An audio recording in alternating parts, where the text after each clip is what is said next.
నీ నా సందుడబాటు మాట వినుమా, నీ చేత జీతంబునే కానిన్ పట్టక సంతతంబు మది వెట్కన్ గొల్తో అంత సపత్నా నీకంబున కప్పగింపకుము నన్నా పాటియే చాలు. తేజీ నొల్లన్ కరినొల్ల నొల్ల సిరులన్ శ్రీకాళహస్తీశ్వరా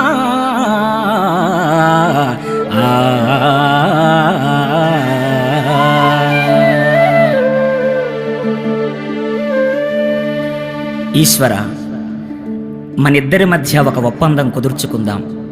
నీ నుండి ఓ కాసు కూడా ఆశించకుండా నిన్నారాధించెదను. ఏనుగులు, గుర్రాలు, మితిమీరిన సంపద నాకక్కరలేదు. దానికి ప్రతిఫలంగా నా అంతఃశత్రువులైన కామక్రోధాదులకు నన్ను అప్పగించకుండా అనుగ్రహింపుము.